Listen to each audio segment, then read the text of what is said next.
The Force binds all things across the galaxy, connecting every living being in an invisible web of energy that flows through stars, planets, and the void between. But what happens when something tears through that web from beyond? Something that doesn't belong. Something that refuses to be bound? Vegeta had been pushing his limits when it happened.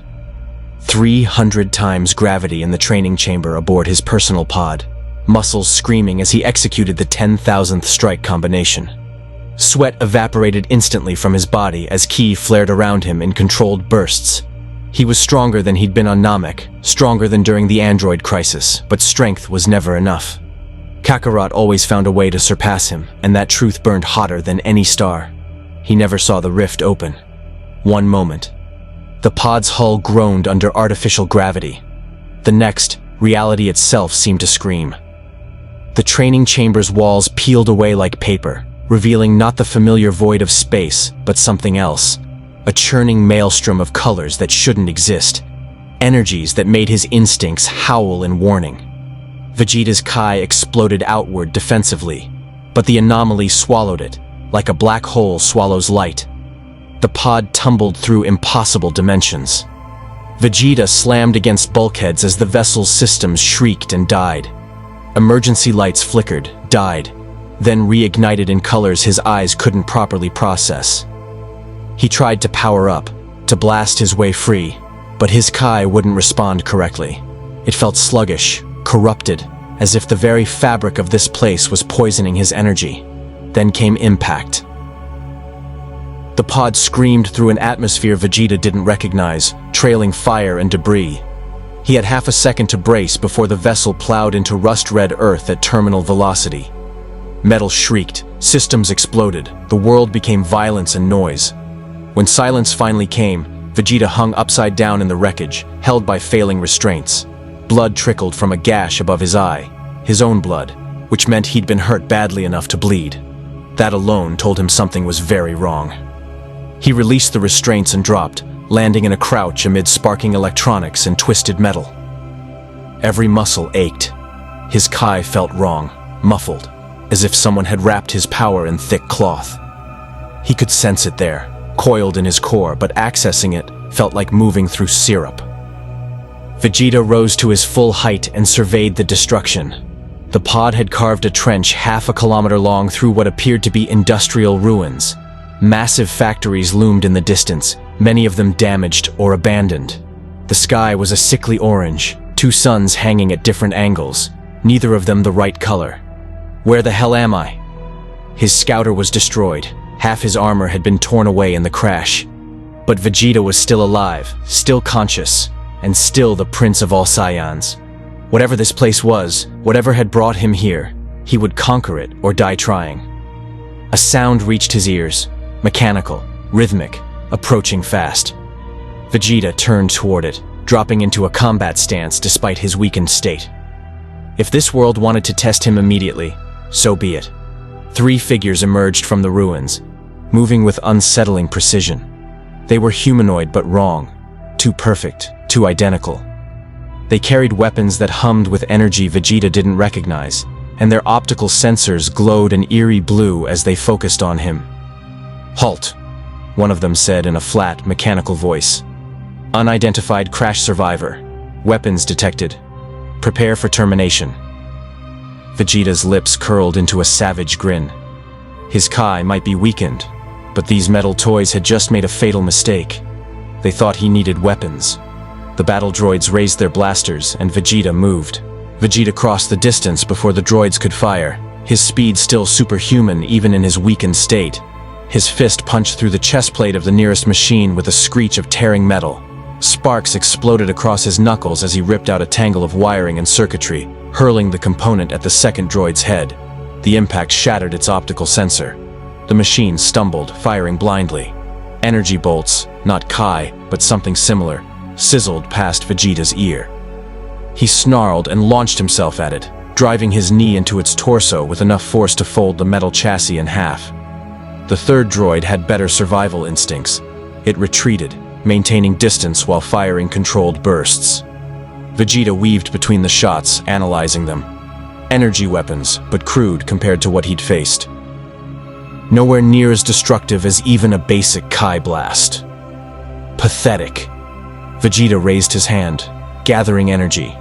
His Kai responded sluggishly, the familiar power feeling wrong in this place. The golden aura that should have exploded around him flickered weakly, like a flame struggling in wind. Something about this world was interfering with his energy manipulation. But even diminished, a Saiyan Prince was more than enough for these machines. The Ki blast erupted from his palm, smaller than it should have been, less focused, but still devastating. It struck the droid center mass and detonated, vaporizing the machine and leaving a crater in the rust-red earth. Vegeta lowered his hand, breathing harder than he should have been. That single blast had drained him more than it had any right to. His energy reserves felt depleted, as if he'd been fighting for hours instead of seconds. What is this place? He clenched his fist, trying to sense his surroundings the way he'd been trained. But where he should have felt energy signatures, power levels radiating from living beings, there was only a strange, pervasive hum, like white noise, but deeper. It filled everything, interfering with his natural ability to sense ki. More sounds reached him from multiple directions. Mechanical clanking, dozens of units, maybe hundreds. These machines had reinforcements. Vegeta's tactical mind kicked into gear despite his confusion. He was weakened, in unknown territory, facing an enemy of uncertain numbers with unknown capabilities. Every instinct screamed at him to fight, to demonstrate his superiority through raw power. But he'd learned bitter lessons about pride and stupidity. Barely. He took to the air, or tried to. His Kai-based flight felt sluggish, harder to maintain than it should be. He managed to lift off, but it cost him more energy than normal. Something about this dimension, this galaxy, was fundamentally incompatible with his abilities. Vegeta rose above the ruins, getting his first real look at this world. The factories stretched for kilometers, a vast industrial complex that had seen better days. In the distance, he spotted what looked like a spaceport, primitive compared to Capsule Corp technology, but functional. Ships moved through the sky, their designs unfamiliar. And approaching his position, a formation of airborne machines. Dozens of them, sleek and angular, weapons bristling from every surface. Battle droids. That's what the first one had called itself before Vegeta destroyed it. Which meant this world had droid armies, which meant there was someone building them, someone in charge, someone Vegeta could demand answers from. The air machines opened fire. Energy bolts filled the sky, turning the space around Vegeta into a kill zone. He moved through the barrage, his combat instincts compensating for his reduced power. A blast grazed his shoulder, burning through what remained of his armor and searing his skin. Pain. Real pain from such a weak attack. That confirmed it. He was operating at maybe 80% of his normal capacity, possibly less. His body was adapting to this place, but slowly. Vegeta's hands came together, energy gathering between his palms. Gallic gun! The purple beam erupted outward, wider and less focused than usual, but still potent enough to obliterate a dozen air droids in a single sweep. The remaining machines scattered, their formation breaking. But more were coming. Vegeta could see them now, hundreds of units converging on his position from across the industrial complex. He could fight them. Even weakened, he could probably destroy every machine on this planet. But that wouldn't give him answers. One of the larger ships in the distance caught his attention. Sleeker than the others, moving with purpose rather than patrol patterns. It was headed toward him, but not aggressively. More like observation. Vegeta made a decision. He dropped back to the ground near his crashed pod, landing in a defensive stance as the droid army surrounded him. Hundreds of weapons trained on his position, but none of them fired. The sleek ship descended, landing with a pneumatic hiss 50 meters away. A boarding ramp extended, and a figure emerged that made Vegeta's eyes narrow. This one wasn't a machine. The man was tall, elderly, with a curved beard and an aristocratic bearing that Vegeta recognized immediately. Nobility. He wore robes of dark brown and moved with the confidence of someone used to command. Most interesting was what Vegeta sensed from him, or rather, what he couldn't sense. That strange, pervasive energy that filled this world seemed to concentrate around this man, flowing through him like Kai. but different. The man stopped at a respectful distance, studying Vegeta with eyes that missed nothing. When he spoke, his voice carried cultured authority. Fascinating. You destroyed 37 battle droids with your bare hands and some form of energy projection I don't recognize. You fly without propulsion systems. Your power signature. The man tilted his head. You're not from this galaxy, are you? Vegeta straightened, ignoring the weapons trained on him. I am Vegeta, Prince of all Saiyans, and you're going to tell me where I am and how I get home. The elderly man smiled, and there was something dangerous in that expression. My name is Count Dooku, and I think, Prince Vegeta, that we have much to discuss about power, pride, and your place in the wars to come. Count Dooku's ship was impressive by this world's standards. Polished metal, efficient design, technology that suggested advanced civilization. To Vegeta, it was primitive compared to Capsule Corp's vessels, but he'd learned not to underestimate unfamiliar civilizations based on appearances alone. The battle droids maintained their perimeter but didn't follow as Dooku gestured toward the boarding ramp. Please, I insist you accept my hospitality. You're injured, disoriented, and far from home. Let me offer medical attention and explanations. Vegeta's pride bristled at the suggestion he needed help, but pragmatism won out. He was operating blind in hostile territory, weakened by whatever phenomenon disrupted his ki. Information was a weapon, and this Count Dooku clearly had it. You have 1 hour to convince me not to destroy you and everything you command, Vegeta said, walking past Dooku onto the ship. The Count's smile widened. How refreshingly direct. The ship's interior was austere but elegant. Dooku led Vegeta to a central chamber dominated by a curved viewport and furnished with seating that suggested frequent diplomatic meetings. As the ship lifted off, Dooku poured 2 glasses of wine from a crystal decanter. You'll forgive me if I don't drink anything you offer, Vegeta said, remaining standing. Wise, trust must be earned. Dooku set both glasses aside and settled into a chair with practiced grace. Let me begin with what I've observed. You possess abilities far beyond normal beings. Superhuman strength, speed, durability, and most intriguingly, the capacity to project destructive energy without technological assistance. This energy... He paused as if tasting the words. It doesn't register as the Force, yet it clearly exists. Tell me, Prince Vegeta, what do your people call this power? Ki. Life, energy. Vegeta crossed his arms. Every living thing has it. Warriors learn to manipulate it, to use it for combat. The stronger the warrior, the greater their ki. Fascinating. In this galaxy we have something similar, the Force. An energy field created by all living things binding the galaxy together.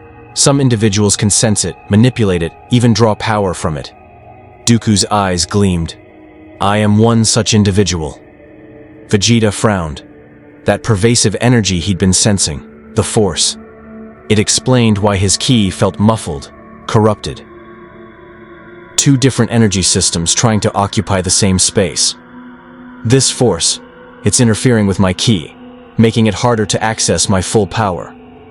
I suspected as much. Your body is adapting to a new universal paradigm. The Force permeates everything here, down to the microscopic organisms in your cells. Midi-chlorians, we call them. They're likely disrupting your natural energy flow. Dooku leaned forward. But adaptation is possible. I sense that you're already beginning to acclimate. Given time, you might even learn to draw upon both power sources. Vegeta's interest sharpened. Access to a new form of power, one native to this dimension, that could compensate for his current limitations, maybe even amplify his abilities beyond anything Kakarot had achieved. Tell me about this Force. Dooku's smile turned predatory. It has 2 aspects, the light and the dark. The Jedi Order, self-appointed guardians of peace, preach the light side. They speak of serenity, of suppressing emotion, of serving others before oneself. They forbid attachment, passion, ambition, anything that might lead one to desire more than the role they've been assigned. The disgust in Vegeta's expression was immediate. They preach weakness. Precisely. The Jedi have grown complacent, dogmatic, shackled by traditions that prevent them from reaching their true potential. Dooku stood, moving to the viewport. Below, the industrial planet was falling away, replaced by the star field of space. The dark side offers a different path. It teaches that peace is a lie, that through passion, I gain strength, that through strength, I gain power, that through power, I gain victory, and through victory, my chains are broken. Vegeta felt something resonate deep in his chest. Those words could have described Saiyan philosophy.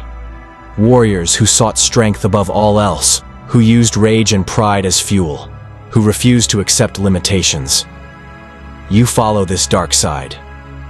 I am Sith, Dooku confirmed. An ancient order that embraces the dark side's power.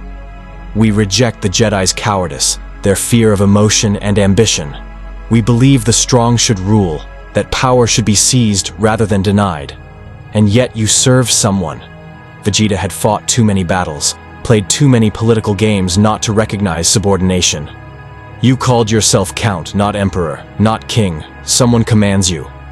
Dooku's expression flickered, barely, but Vegeta caught it. Annoyance mixed with respect.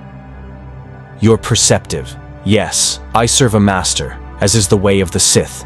The rule of two. One master to embody power, one apprentice to crave it. Through this dynamic, we grow stronger with each generation. Servitude dressed as tradition. Vegeta's voice dripped contempt. I am a prince. I bow to no one. Not even to become stronger than you've ever been? Dooku turned from the viewport, his presence suddenly heavy in the Force. The strange energy Vegeta had been sensing concentrated around the Count, growing denser, darker. You crashed here weakened, struggling to access your full power in this galaxy. The Jedi, if they find you, will try to suppress you, to lock your potential behind their restrictive teachings. They fear anything they cannot control. And you want to control me. I want to offer you a choice. Dooku's eyes burned with intensity. Learn the ways of the Force, master the dark side. Combine it with your ki. Forge yourself into something this galaxy has never seen. You claim to be a prince, then seize the power of a god. Vegeta was silent, his mind racing. Everything about this situation revolted him. The weakness, the disorientation, the implied servitude. But Dooku was offering knowledge, access to a power source that could restore and potentially exceed his original strength. And underneath the diplomatic words, Vegeta heard the same hunger that drove him. Dooku wanted power, wanted to prove superiority. The Sith philosophy, stripped of mysticism, was pure Saiyan thinking. This galaxy, Vegeta said finally. You mentioned wars. Explain.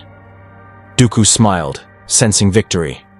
The Clone Wars, the Galactic Republic, a corrupt democratic bureaucracy spanning thousands of worlds, versus the Confederacy of Independent Systems, the Separatists. I lead the Separatist military. We fight for freedom from Republic tyranny, though. He paused, choosing his words carefully. The conflict serves other purposes. Purposes that involve reshaping this galaxy's power structure entirely. Political games. Vegeta's lip curled. I'm a warrior, not a politician. Every war needs warriors, especially warriors who can walk through armies without fear, who can obliterate enemy forces with a gesture. Your power, combined with Sith training. Dooku extended his hand. Help me win this war. Let me teach you the dark side. In return, I promise you battles worthy of your strength and knowledge that will make you stronger than anything your home dimension could offer. Vegeta stared at the offered hand. Every instinct screamed that this was manipulation, that Dooku had an agenda beyond simple alliance. But he'd been manipulated by Frieza for years before breaking free. He'd let Babidi control him to gain power. Each time, he'd ultimately bent those situations to his will through sheer stubborn refusal to submit. This would be no different. I don't serve, Vegeta said coldly, but I'll learn. I'll fight. And if this dark side can give me the power to return home and surpass Kakarot, then show me. Dooku's smile was triumphant. Then welcome, Prince Vegeta, to the first day of your Sith education. He didn't take the offered hand. that would have implied equality. Instead, Vegeta walked past Dooku toward the ship's controls, already analyzing the primitive technology. Behind him, Count Dooku's expression shifted from triumph to calculation. He'd just recruited a warrior of immense power. Or perhaps he'd invited a predator onto his ship. Only time would tell which of them had made the greater mistake. The Separatist command ship Invisible Hand dwarfed anything Vegeta had seen outside Earth's orbit. The massive vessel hung in space like a metal predator, bristling with weapons and hangars that could deploy thousands of starfighters. As Dooku's transport approached, Vegeta studied the ship's design with a warrior's eye. Vulnerable points, strategic weaknesses, escape routes. Always map the battlefield, even when you're not fighting. Yet, the journey from Raxus had taken 3 hours. Dooku had used that time to explain the basics of his galaxy. The Republic, the Separatists, the Jedi Order, the Clone Wars. Politics layered upon politics, a conflict engineered to serve hidden masters.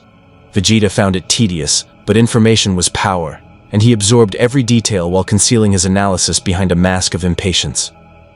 What interested him most were the Jedi, warriors who channeled the Force through combat, using elegant energy blades called lightsabers, masters of an ancient martial tradition that emphasized precognition, enhanced reflexes, and supernatural awareness. According to Dooku, they were the Republic's generals, leading clone armies against separatist forces across 1,000 worlds. Vegeta wanted to fight one, needed to test himself against this galaxy's warriors, to see if they were worthy opponents or merely insects with mystical powers. The transport docked, and Dooku led him through corridors bustling with activity. Officers in gray uniforms rushed past, coordinating fleet movements. Battle droids stood at attention, their optical sensors tracking Vegeta with mechanical curiosity. The Saiyan Prince drew stares everywhere, his unusual armor, his battle-scarred physique, the raw intensity that radiated from him even in his weakened state. Let them stare. Let them fear. Dooku's personal quarters occupied an entire deck, spacious chambers designed for both meditation and strategic planning. The central room featured floor-to-ceiling viewports overlooking the starfield, with training equipment arranged against one wall, and a holographic display table dominating the center. "Privacy here is absolute," Dooku said, activating some kind of energy shield that hummed to life around the chamber. "No surveillance, no interruptions. What I teach you now must remain between us." Vegeta crossed his arms. "Then start teaching." Dooku studied him for a long moment, then nodded. "Very well. First, you must understand what the Force truly is. The Jedi teach that it's an energy field created by life, something to be served rather than commanded. They're wrong. The Force is a tool, and like any tool, it responds to will, to passion, to strength of purpose." He raised his hand, and objects around the room began to levitate. Training weights, data pads, even a chair. They orbited Dooku like planets around a star, moving with perfect precision. Telekinesis, the most basic application of the Force. But watch closely. The objects suddenly accelerated, whipping through the air at lethal speeds before slamming back into their original positions with thunderous impacts. The demonstration was control married to violence. The Jedi would do this gently, mindful of causing no harm. The Sith understand that the Force responds to emotion, anger, fear, passion, hate.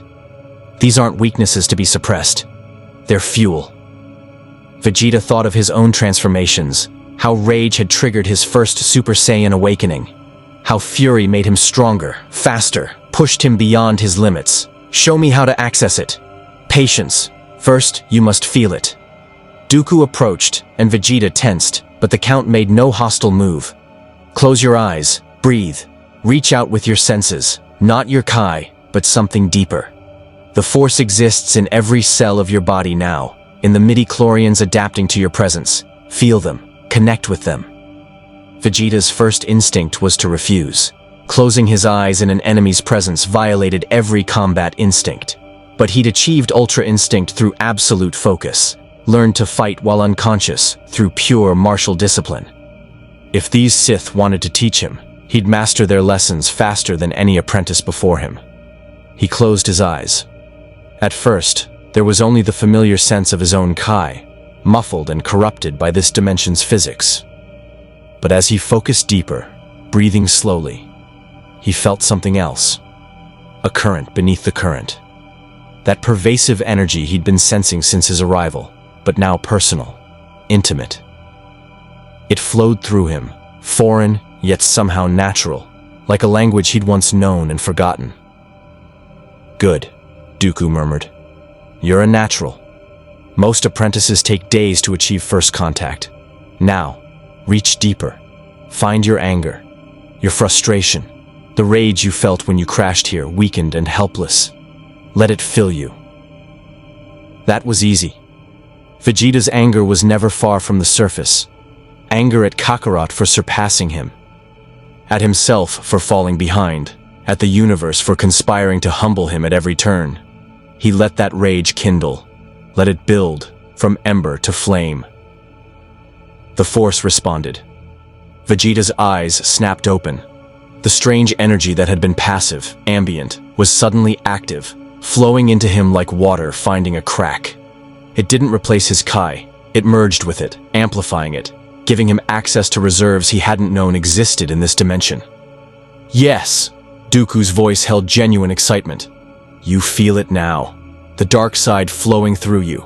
This is only the beginning, Prince Vegeta. The Jedi suppress their emotions, and in doing so, they limit their access to the Force. But you understand that passion is strength." Vegeta raised his hand, mimicking Dooku's earlier gesture. He reached out with the Force, feeling it extend from his body like an invisible appendage. A training weight trembled, then lifted into the air. It was crude, unstable, but it was working. Remarkable. Dooku circled him. Most initiates require weeks of meditation to achieve even basic telekinesis. Your mental discipline is extraordinary. Tell me, how did you develop such focus? Training, fighting, losing. Vegeta's voice was hard. I've died and been revived, fought gods and monsters, lost everything and rebuilt myself stronger. Mental discipline isn't mysticism, it's survival. And that experience will serve you well. The dark side demands strength, and you have it in abundance. Dooku paused. But there are dangers. The dark side is seductive, corrosive. Lesser beings lose themselves to it, become slaves to their own power. You must master it.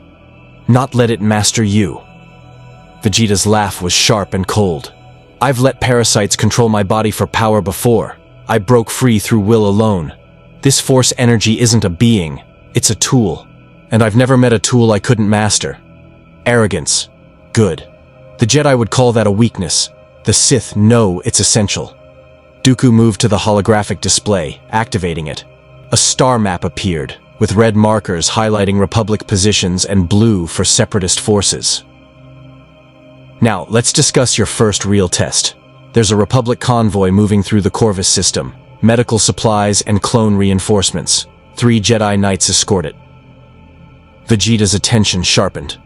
You want me to attack it? I want to see what you can do against the galaxy's elite warriors. The Jedi won't be pushovers like battle droids. They'll sense your presence in the Force, adapt to your fighting style, coordinate their assault with clone trooper support. They're dangerous. Good. Vegeta's smile was predatory. I don't want easy opponents. There's more at stake than proving yourself. Dooku's expression grew serious. My master, the true power behind the Separatist movement, is aware of your arrival. He's intrigued, but he's also cautious. You represent an unknown variable in plans decades in the making. If you prove yourself useful, loyal, you'll gain access to knowledge and power beyond your imagination. But if you prove uncontrollable, he'll try to eliminate me. Yes. Vegeta met Dooku's gaze without flinching. Then I'll kill him too. The silence stretched between them, heavy with implied threat and promise. Then Dooku laughed, a genuine sound of surprised delight. I believe you actually would try.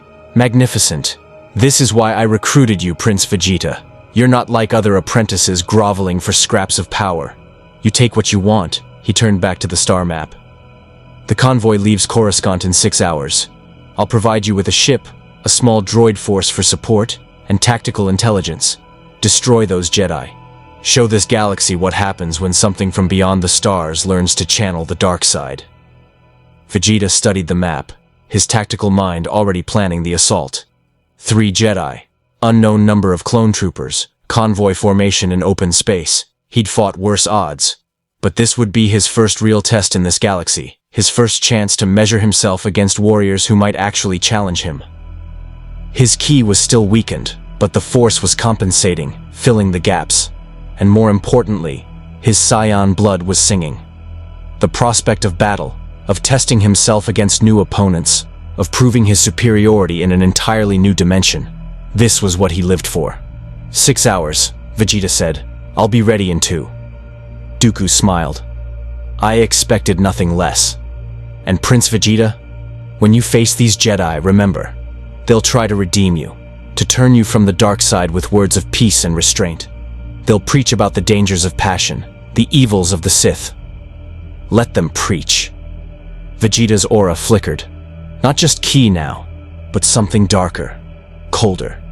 The Force responding to his will, to his desire for battle and conquest. I am the Prince of all Saiyans. I don't need redemption. I need victory. The Republic convoy materialized from hyperspace precisely on schedule. 8 transport vessels escorted by 2 Venator-class cruisers. Standard formation, predictable tactics. Exactly what Vegeta had expected from a military force that had fought the same war for 3 years. He watched from his attack ship's viewport, a sleek separatist interceptor Dooku had provided. 20 vulture droids flanked his position, their artificial intelligence awaiting his command. Vegeta had spent the journey studying this galaxy's warfare, primitive compared to the battles he'd fought, but effective within its own context. The Jedi were aboard the lead transport. He could feel them now, their presence in the Force like 3 distinct flames, one bright and steady, one flickering with youth, one burning with disciplined intensity.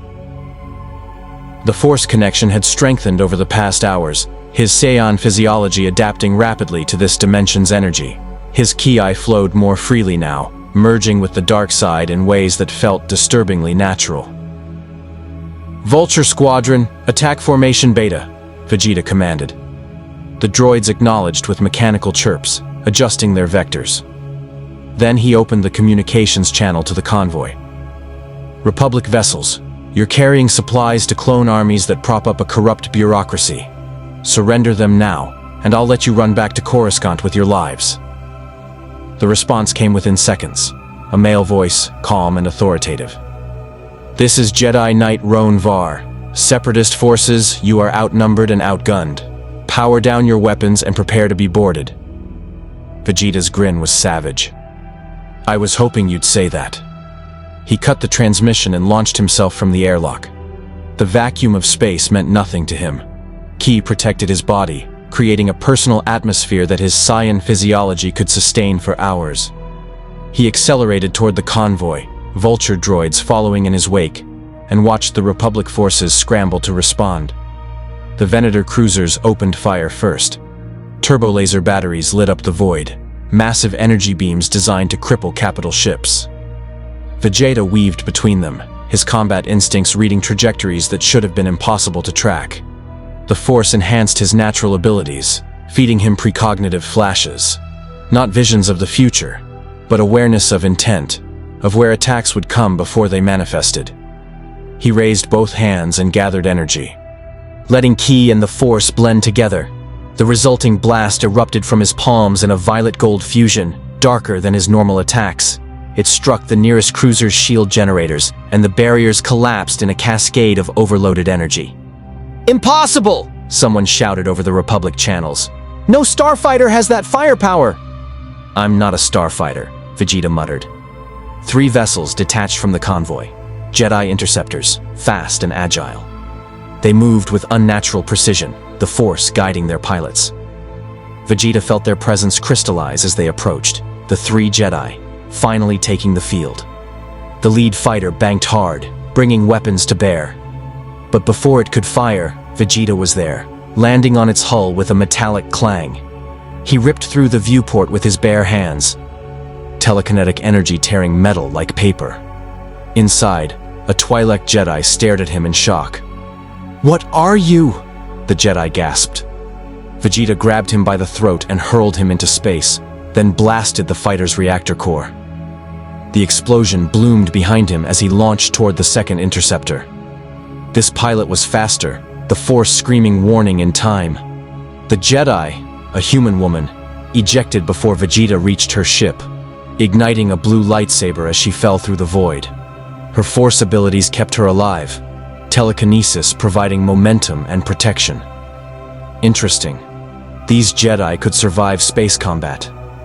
That meant he didn't need to hold back. Vegeta met her mid-void, his own hands wreathed in ki. The lightsaber slashed toward his neck.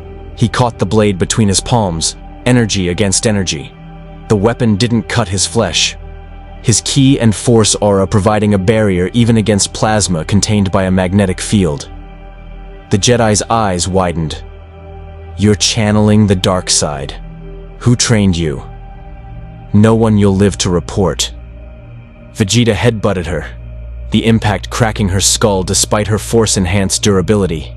She went limp, and he let her drift, unconscious but alive. Killing warriors who couldn't defend themselves was beneath him. The third Jedi was already on him, Roan Var, the one who'd spoken earlier. A Quarren with tentacled facial features and a green lightsaber, his presence in the Force burning with righteous intensity. "You fight with honor," Var said, his voice calm despite the chaos. "You spared Kira. You could have killed Jaren, but merely incapacitated him. There's light in you still." "The dark side hasn't consumed you completely," Vegeta snarled. "I don't spare them because I'm good. I spare them because they're weak. You're all weak." Var's lightsaber hummed as he adopted a defensive stance. Around them, the battle raged. Vulture droids engaging clone starfighters, turbolaser fire cutting through the void. But in this moment, there was only the confrontation between Saiyan and Jedi. "Then show me strength," Var challenged. "Show me what the dark side has given you." Vegeta's aura exploded outward, ki and Force combining in a maelstrom of violet-black energy. His power was still diminished from his full capacity, but in this galaxy, against these opponents, it was more than enough. He moved.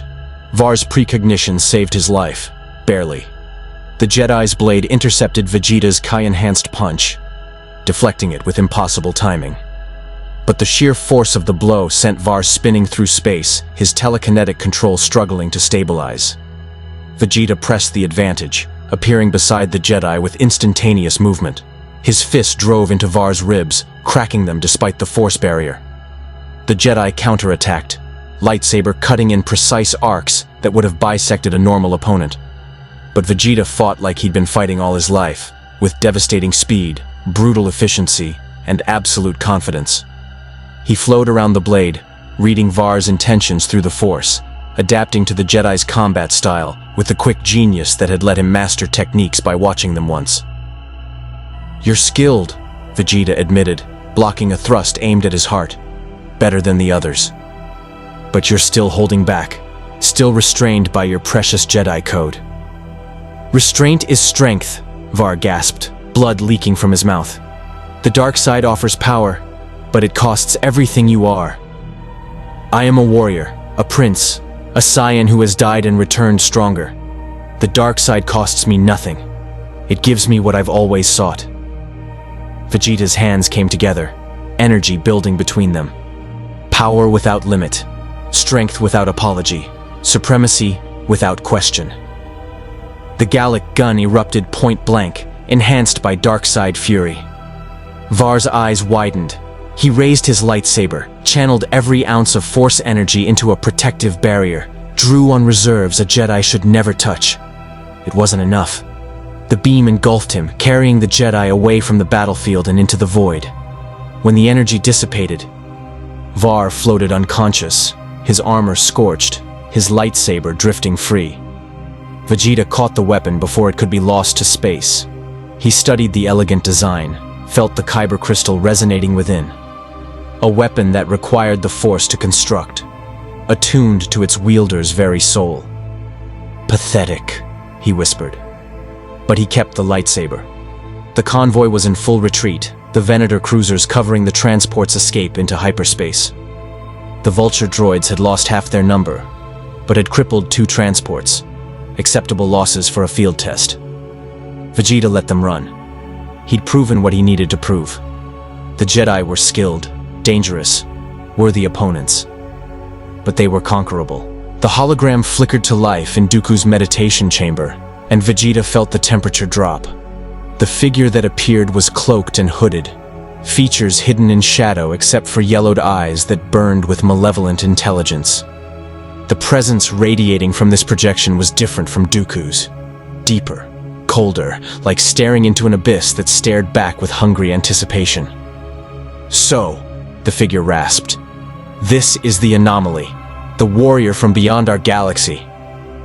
Vegeta crossed his arms, refusing to show the unease crawling up his spine. He'd faced gods, tyrants, and monsters that could destroy planets. But something about this hooded figure triggered every survival instinct he possessed. Dooku knelt. "Master, may I present Prince Vegeta?" He successfully engaged 3 Jedi Knights, defeated them all, and acquired tactical intelligence from the Republic convoy's data cores. His potential is... Silence, Tyrannus. The figure's gaze never left Vegeta. "I did not ask for your assessment. I wish to hear from the prince himself." Tyrannus. So Dooku had a Sith name, served as apprentice to this creature. Vegeta filed that information away as he met those yellow eyes without flinching. "I'm not one of your subordinates," Vegeta said flatly, "and I don't kneel to holograms." The silence stretched. Dooku's expression flickered with something between horror and admiration. Then, impossibly, the hooded figure laughed, a dry, crackling sound like bones grinding together. "Arrogant, proud, powerful. Yes, I see why Tyrannus recruited you." The figure leaned forward. "I am Darth Sidious, Dark Lord of the Sith, architect of this war, and soon to be Emperor of this galaxy. And you, Prince Vegeta, are a fascinating problem." "Problem?" Vegeta's lip curled. "I just proved I can destroy your Jedi enemies. You proved you can defeat 3 moderately skilled knights. The Jedi Order has thousands of warriors, many far more powerful than those you faced. Masters who have studied the Force for decades, who command armies and fleets." Sidious's tone was almost conversational. "More problematic is what you represent.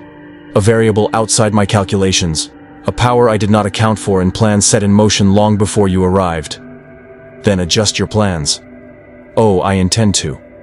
The question is whether you'll be an asset or a corpse." The yellow eyes seemed to pierce through Vegeta's flesh. "You channel the dark side with remarkable aptitude for one so new to the Force. But you lack discipline, understanding.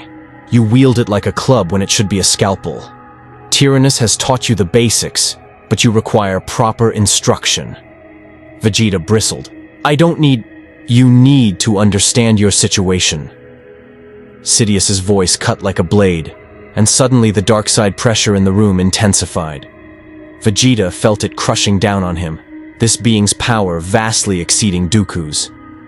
"You are in my galaxy, fighting in my war, potentially interfering with my ascension to absolute power. You exist here because I permit it. Never forget that."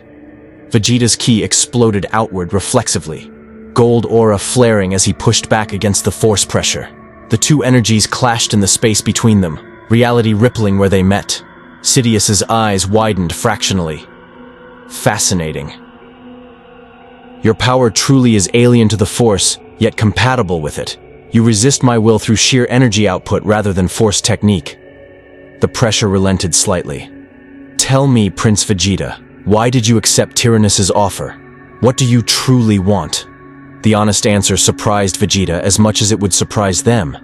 "To get stronger, to return home and surpass my rival, to prove that I am the greatest warrior in existence. Ambition, pure, undiluted, admirable." Sidious settled back. "Very well. I will offer you a bargain. Serve me, not as apprentice, the rule of 2 forbids that, but as an enforcer, a weapon pointed at my enemies. Learn Sith techniques, master the Force, grow strong enough to return to your dimension. In exchange, you will obey my commands during this war." I told Dooku, "I don't serve. Everyone serves. Prince Vegeta. The only question is what they serve. Power, pride, revenge, love." Sidious's tone turned contemplative. "You serve your ambition, your need to prove superiority. I'm offering you the path to do exactly that. Refuse, and I'll be forced to eliminate you. You're powerful, but you don't know this galaxy. You don't know which Jedi Masters could threaten you, which ancient weapons could be turned against you, which political maneuvers could isolate you completely." Vegeta's jaw clenched. He hated being cornered, hated the implicit threat. But Sidious was right. He was operating blind in hostile territory, and this hooded manipulator clearly had resources Vegeta needed. "Temporary alliance," Vegeta said finally. "I'll fight your battles, learn your techniques, but the moment I'm strong enough to leave this dimension, I'm gone. And if you try to control me the way you controlled Dooku, I'll kill you." Such confidence. We shall see if it's justified. Sidious leaned forward again. "There is a Jedi temple on Lothal, a minor outpost, but it contains holocrons, ancient knowledge of Force techniques you've never imagined. Master Tera Sinube oversees it, an elderly Jedi respected for his wisdom and surprisingly deadly combat skills. I want that temple destroyed, its knowledge secured. Consider it your proper initiation." "A single elderly Jedi?" Vegeta scoffed. "That's an insult. Sinubi has survived longer than most Jedi in history. He taught half the current council members, and the temple itself is protected by defenses specifically designed to kill dark-side users. Ancient Jedi wards, traps that turn your own power against you." Sidious's smile was cold. "If you're as strong as you claim, you'll succeed. If not, you'll die screaming, and my problem solves itself. Either outcome satisfies me." Vegeta wanted to rage, to blast this arrogant Sith Lord through his hologram and hunt him down in person. But beneath the fury, his tactical mind worked. This was a test. Survive it, and he'd gain both knowledge and a clearer picture of these Sith and their capabilities. Fail, and he'd be dead regardless of his pride. "Fine. Where's Lothal?" Dooku rose from his kneeling position, producing a data chip. "Coordinates, tactical intelligence, and a ship fast enough to reach it before the Jedi Council can reinforce. I'll accompany you. Master Sinubi is not to be underestimated." "You doubt me," Vegeta growled.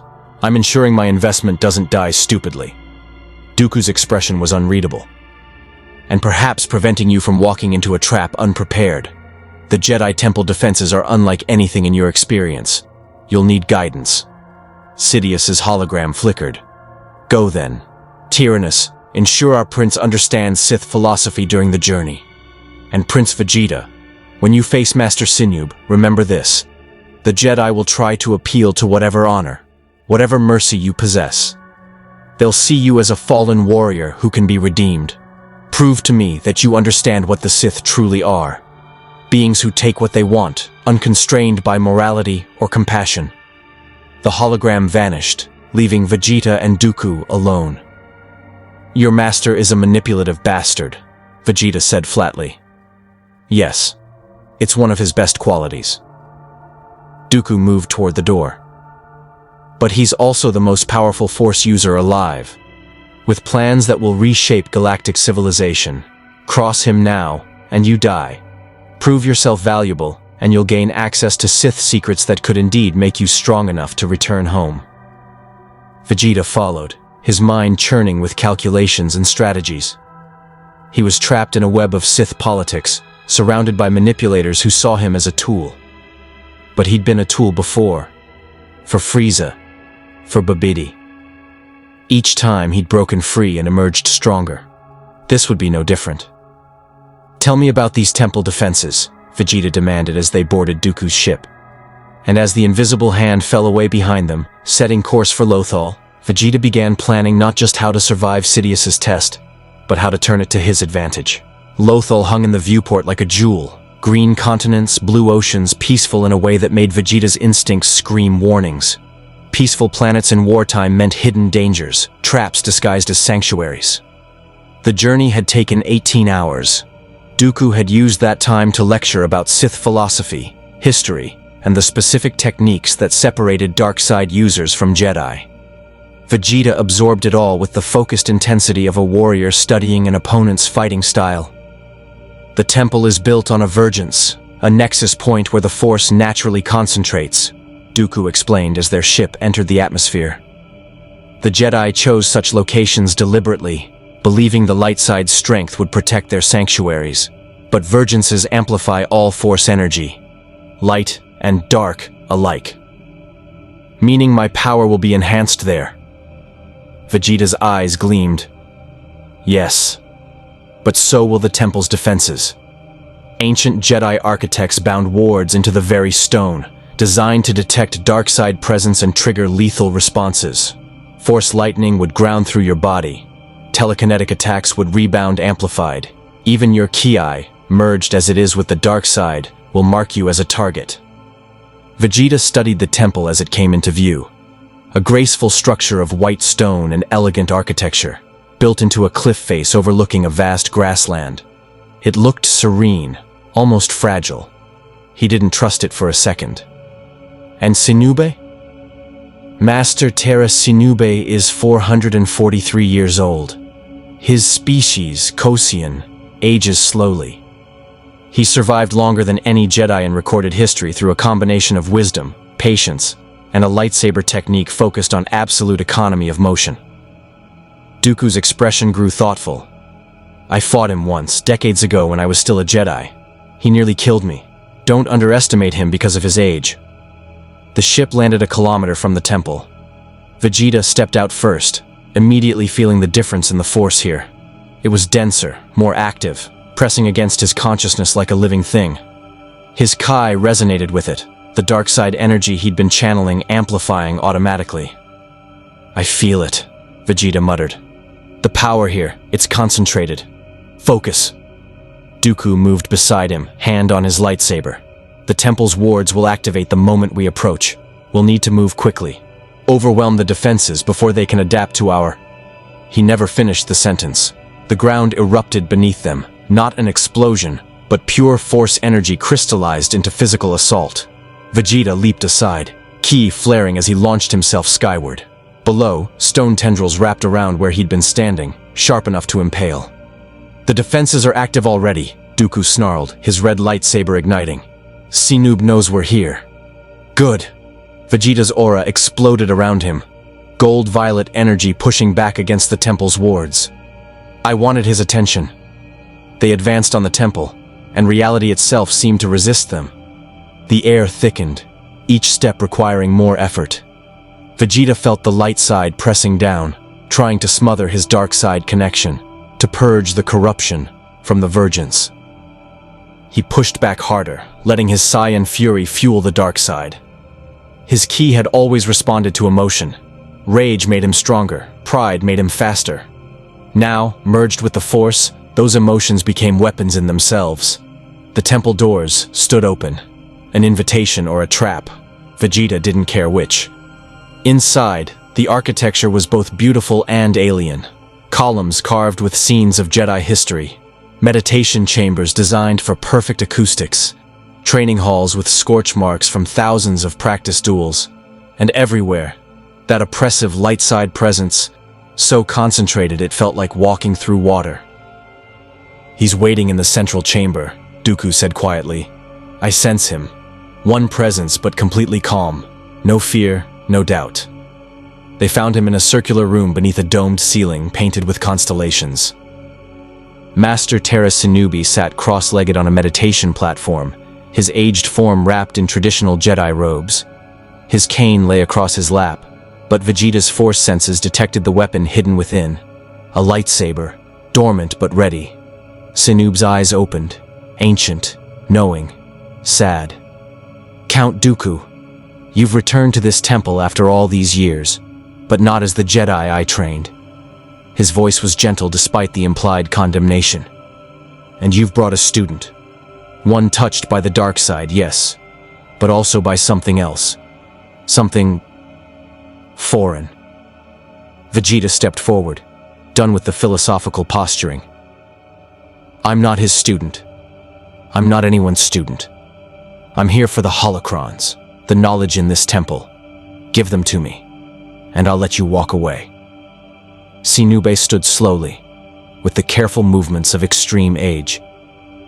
But Vegeta saw the coiled strength beneath the frailty, the absolute control over every muscle. You're not from this galaxy, Sinube observed, studying Vegeta with disturbing intensity. I sense your power, young warrior. Vast, untamed, merged with the dark side but not consumed by it. You fight because it's your nature, not because you've fallen to corruption. There's hope for you still. I don't need hope. I need strength.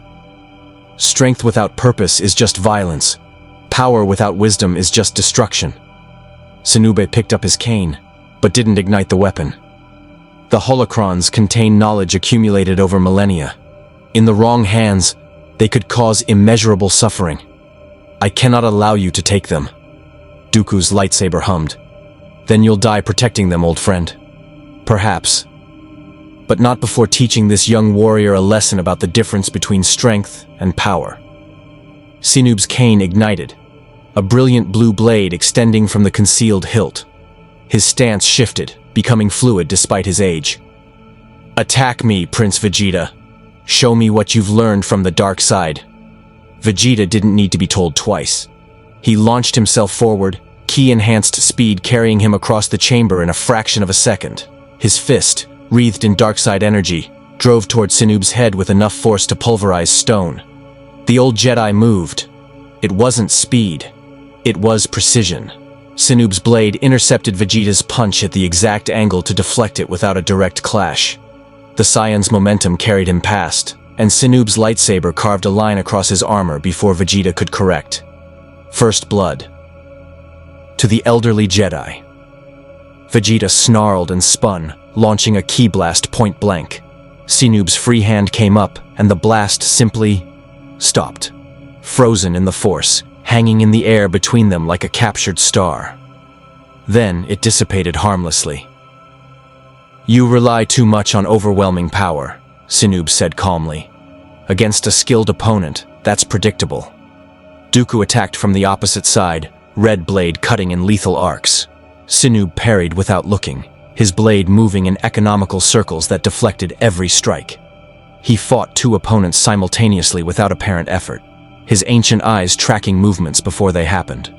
Precognition. He was reading their intentions through the Force, countering before they even attacked. Vegeta needed to be unpredictable. He stopped thinking, stopped planning. Fell back on pure Saiyan battle instinct, the reactive genius that let him adapt and counter without conscious thought. His attacks became erratic, spontaneous, fueled by emotion rather than strategy. Sinube's defense faltered, just slightly, just enough. Vegeta's fist connected with the Jedi's ribs. The impact sent Sinube sliding backward, his composure cracking for the first time. Blood leaked from the corner of his mouth. Good, the ancient Jedi acknowledged. You learn quickly, but you still fight angry. The dark side feeds your rage, but it also blinds you. I don't need to see to destroy you. Vegeta's hands came together, gathering energy for his signature attack. Gallic Gun.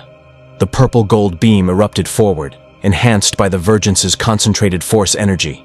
It should have obliterated Sinube. Should have carved through the temple itself. Instead, the beam split. Sinube's lightsaber moved in a perfect arc, the blade somehow cutting through Vegeta's energy attack and redirecting it. The Gallic Gun split into two streams that carved past the Jedi harmlessly, demolishing the walls on either side. Impossible, Vegeta breathed. Nothing is impossible with the Force. Sinube advanced, and suddenly the frail old Jedi was gone, replaced by 4 centuries of accumulated skill. His blade moved in patterns Vegeta couldn't follow, each strike flowing seamlessly into the next. You have power, Prince Vegeta, but you lack understanding. The Force isn't just energy to command, it's life itself, death itself, the balance between all things. Dooku joined the assault again, and together, they pressed Sinube hard. The chamber became a storm of lightsaber strikes, ki blasts, and force lightning. The ancient wards groaned under the onslaught, stone cracking where dark side energy clashed with light. And still, Sinub fought them both to a standstill. Until Vegeta made his choice. He'd been holding back, afraid of further depleting his already limited ki reserves in this dimension. But pride, Saiyan pride that refused to accept defeat, wouldn't allow him to lose to an elderly mystic, no matter how skilled. Vegeta's aura exploded outward, his power surging as he stopped restraining himself. The Force Vergence amplified the dark side energy. His Kai merged with it in a resonance that made the temple itself shake. Enough! The shockwave blasted outward, shattering columns and cracking the domed ceiling. Sinube was thrown backward, his defense finally overwhelmed by sheer destructive output. Vegeta stood in the crater he'd created, breathing hard, golden energy crackling around him like lightning. You're strong, old man. Stronger than almost anyone I've fought in this galaxy. But you made one mistake. Sinube struggled to rise, blood streaming from multiple wounds. What? Mistake? You tried to teach me lessons instead of killing me when you had the chance. Vegeta raised his hand, energy gathering for a final blast. I don't need lessons. I need victory. But before he could fire, Dooku's voice cut through his rage. Wait. Vegeta turned, snarling. Why? Dooku stood over a panel Sinube had been protecting, the Holocron Vault's access terminal. Because killing him now serves no purpose. We have what we came for, and... He paused, meeting Vegeta's eyes with something almost like respect. Because you've already proven Master Sidious wrong. You survived the Temple's defenses. You fought one of the Order's greatest masters to a standstill. You don't need to kill a defeated opponent to demonstrate your worth. Vegeta stared at Sinube, seeing the elderly Jedi's calm acceptance of death. There was no fear there, no desperation, just peace. It reminded him disturbingly of his father, facing destruction with Saiyan pride intact. Vegeta lowered his hand. You're lucky, he told Sinube. Today you get to live, because killing you would prove nothing. He turned to Dooku. Get the holocrons. We're leaving. As they departed with their prize, the temple crumbling behind them, Vegeta didn't look back at the Jedi he'd spared. But he couldn't shake the feeling that he'd just failed some test he didn't fully understand. The holocrons sat on the table before Vegeta like artifacts from an alien civilization, because that's exactly what they were. Crystalline pyramids and cubes, each one glowing faintly with stored Force energy. According to Dooku, they contained centuries of accumulated Jedi knowledge, lightsaber techniques, Force abilities, philosophical teachings, and historical records. They'd returned to the Invisible Hand victorious, but Vegeta felt no satisfaction. The battle with Sinube had exposed uncomfortable truths. Despite his power, despite his fury, he'd been unable to defeat an elderly opponent without resorting to brute force overwhelming skill. In a pure technical fight, the Jedi had been his superior. That couldn't stand. Your performance exceeded expectations, Dooku said, entering the chamber with 2 glasses of wine. This time, Vegeta took one. A small concession after shared combat. Master Sidious was impressed. He's authorized me to begin your formal Sith training. Formal training. Vegeta's voice dripped skepticism. I destroyed your Jedi temple and collected your prizes. What more is there? Everything. Dooku activated one of the holocrons, a red pyramid that pulsed with dark side energy. A figure materialized above it, a holographic Sith from centuries past. This contains techniques the Jedi would call forbidden. Force lightning advanced enough to shatter shields. Telekinesis powerful enough to crush starships. Mental domination that can enslave entire populations. Vegeta's attention sharpened. Show me. Over the next hours, Dooku revealed secrets the Jedi Order had spent millennia suppressing. The Sith didn't just use the Force. They dominated it. Bent it to their will through passion and power. Where Jedi sought harmony with the Force, Sith took what they wanted, consequences be damned. It reminded Vegeta of the difference between Goku's martial arts philosophy and his own. Kakarot fought for the joy of battle, for protecting others, for some nebulous concept of justice. Vegeta fought to win, to prove superiority, to stand above everyone else. "Try this," Dooku instructed, demonstrating a technique. Force lightning crackled from his fingertips, but instead of dispersing, it coalesced into a spear of pure energy. "Shape it. Give it form and intent. The dark side responds to will."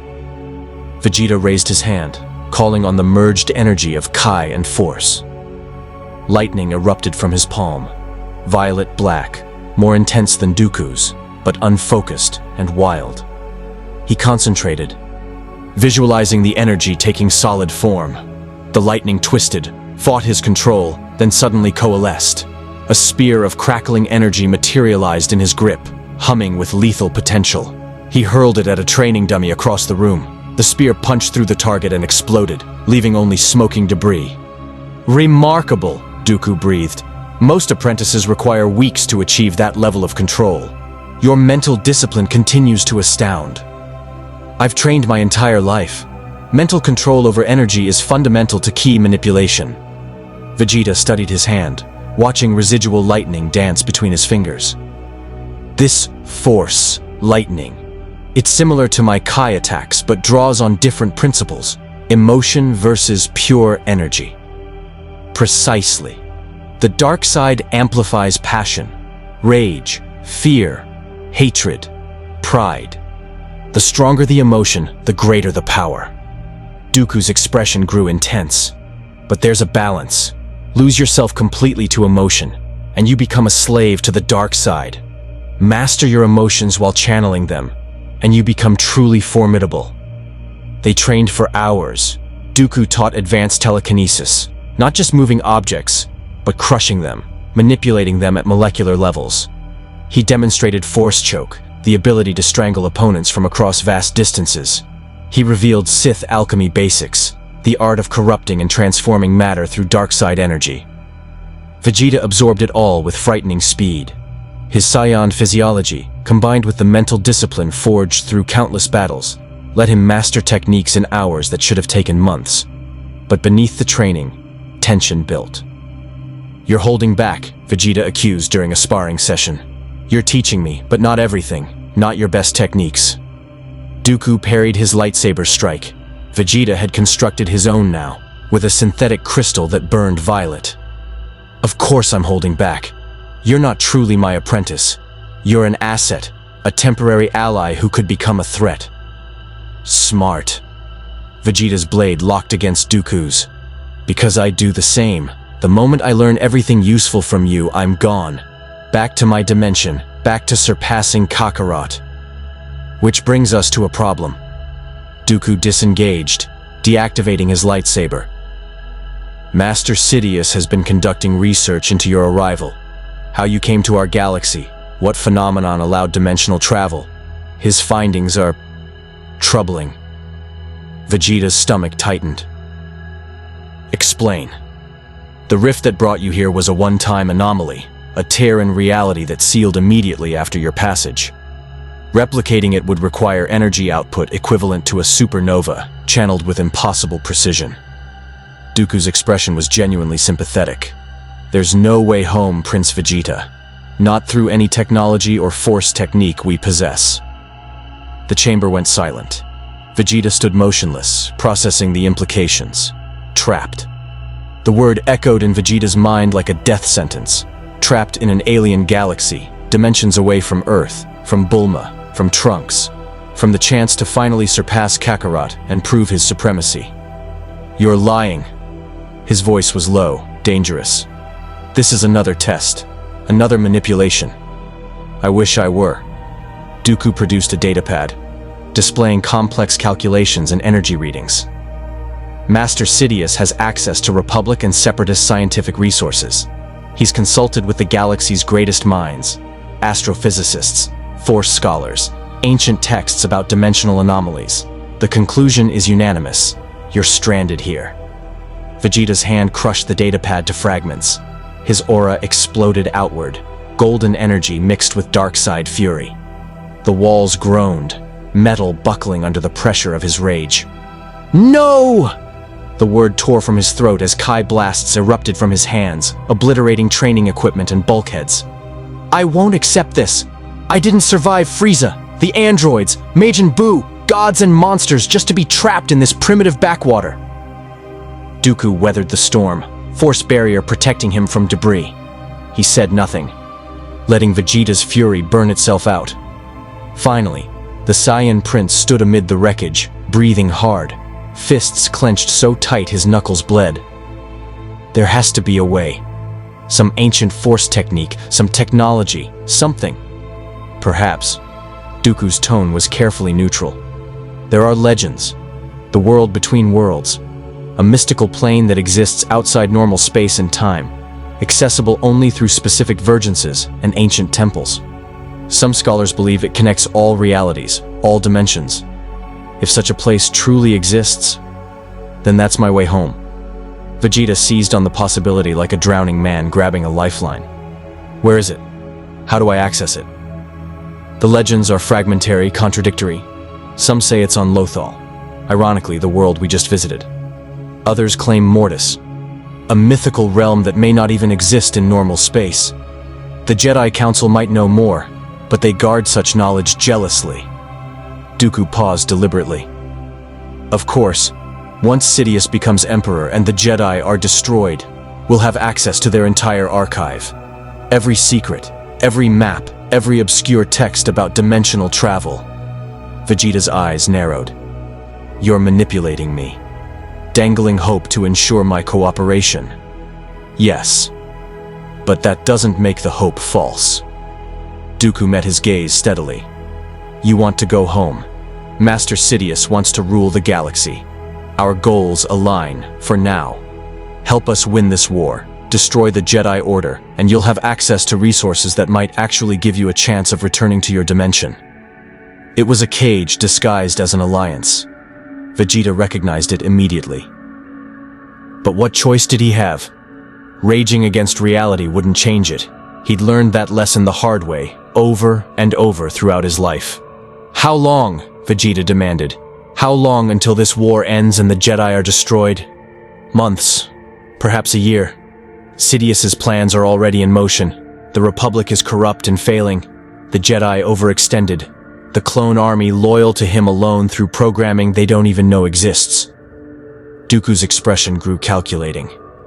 But there are complications. Jedi masters more powerful than Sinube. Republic fleets that could still turn the tide. And rivals. Other Sith who might interfere with our master's ascension. Rivals? That got Vegeta's attention.